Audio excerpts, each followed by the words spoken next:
This is Stone Cold Export, and we need to talk about the news regarding Zen 3 or Ryzen 4 Gen and the B550 motherboards. In the background, I'll have some gameplay of me and my girlfriend making a mess in the game Moving Out.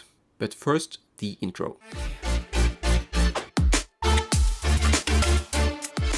There are a lot of good videos going into the technical aspects of the new B550 motherboard, so I'll refrain from doing that here, but one thing is quite striking. If we look at AMD's CPU support matrix, you can see that the B550 boards will not support older Ryzen CPUs, such as first or even second generation, which I don't think is a huge issue. If you're buying a new CPU after the release of the B550 series, chances are you're buying a Ryzen 3rd gen CPU. But this also means that AMD cannot continue as they have done in the past. So when the 3rd gen Ryzen launched, the 2nd generation got a significant price cut, and you could get 1st gen parts even cheaper. When B550 releases, and as B450 stock drains, they cannot continue to sell 1st or 2nd generation parts for the simple reasons that the CPUs will not work in the B550 motherboards. We do not know when the 4th gen Ryzen CPUs will be launched, but I would not be surprised if they launched relatively shortly after the B550 boards. That would cause the prices of the 3rd gen Ryzen to drop, and at that point there isn't any reason to buy the 1st or 2nd gen parts, given how good 3rd gen Ryzen is. Which means that support for those parts are not as important on the B550 boards. The larger issue, in my opinion, is the lack of support for 4th gen Ryzen on the 400 series motherboards. In Robert Hallock's blog post, he states that the reason being not enough space on the BIOS chips. Which may very well be true, as we have already seen MSI has been stripping down their BIOS on the 300 and 400 series motherboards to support the 3rd gen Ryzen. Now, some people claim that this issue is false, some claim it's true, and we have all heard the suggestion to cut 1st or 2nd gen support to make room for 4th gen, which incidentally appears to be exactly what AMD has done for the B550 boards. Let's, for the sake of argument, say that it is true that these 16MB BIOS chips don't have the space to support 4th gen Ryzen. What that means is that AMD must have known that this would be an issue for quite some time. And if I could ask AMD only one question, it would be, why are you telling us just now that the 400 series boards are not receiving 4th gen Ryzen support? After the release of 3rd gen Ryzen, people on a low budget didn't have any other choice than to go for B450 or a discounted X470 board. Even the cheapest X570 boards are close to the same price as an R53600, and in my opinion, it doesn't really make any sense to spend as much, if not more, on the motherboard than the CPU, given that when choosing a motherboard you are basically looking at what features you want, and to a lesser degree whether it fits your build theme if you have one. All those people who bought a 400 series board for Ryzen 3rd gen, they are now stuck with 3rd gen Ryzen, which isn't so bad if you're into heavy multi-threaded workloads.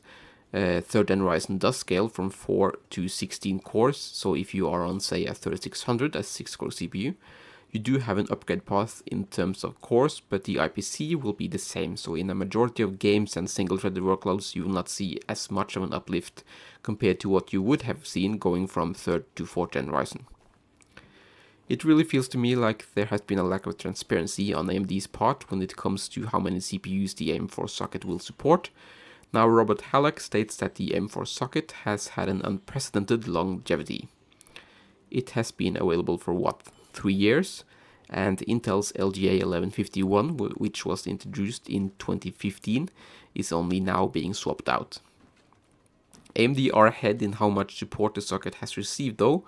On an AMD 300 or 400 series boards, you have support for 3 generations of Ryzen CPUs, scaling all the way to 16 cores and 32 threads.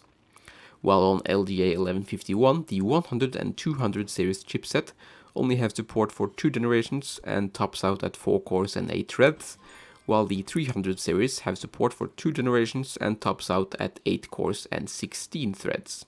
And if you remember, Intel also had some dubious reasons why the 100 and 200 series motherboards could not support the 8th gen CPUs. Back in 2017, AMD promised to support the AM4 socket until 2020. The assumption at that time was that you could buy an AM4 motherboard and a first gen Ryzen CPU in 2017, and in 2020 you could upgrade to the latest gen CPU without replacing the motherboard. In my opinion, they have failed to deliver on this promise. Now, while you can still in 2020 buy a third gen Ryzen CPU and put into your 300 series motherboards, the 4th gen, which will be released this year, is not going to be compatible with the 300 series motherboard. When 3rd gen Ryzen launched, I got the ASRock X470 Taichi for a good price and bought an R5 3600 to go with it, assuming I would get to upgrade to a 4th gen Ryzen when that was released. Now, clearly I will not be able to do that. Instead, if I want to cover 4th gen Ryzen, I'll have to sell the X470 Taichi and buy a B550 board instead. Which isn't really the end of the world. They are starting at $99, so I'm hoping I can get a decent one for $150. And chipset wise, it is technically an upgrade from the X470, if I'm not mistaken. The question remains though if 4th gen Ryzen is the end of the line for the AM4 socket, given that there are a lot of X570 boards still using 16 MB BIOS chips. I'm guessing 4th gen is the end of the line for AM4. And if not, support for 5th gen on those boards are hanging by a thread. Again, I wish for more transparency on AMD's part, and Robert Halleck only briefly touches upon this in the blog post, saying that it is tied to the I/O industry. So if we read between the lines here, it probably means whenever DDR5 is readily available and possibly the next gen PCI Express. So when is that? Well, based on an article by PC World, deployment of the DDR5 will start this year for servers, and PC World goes on to write that it could be available for desktops and laptops 12 to 18 months later. If that is the case, I would expect AM5 in 2022. Rumors of Zen 4, which will probably be Ryzen 5th gen, have already begun, and according to an article by TechRadar, it will be on 5nm, and mass production of TSMC's 5nm process will ramp up in July this year. If that is the case, we could be looking at 5th gen Ryzen sometimes next year, and if that will launch on AM5 or AM4 could be dependent on the price and availability of the DDR5. Now that's pretty much all I had in my mind for this time. Thank you so much for watching or listening. And please let me know down in the comments what you think about all this. Did you buy a 400 series motherboard expecting to be able to upgrade to 4th gen Ryzen? So, as I did. Anyway, stay safe guys, and farewell for now.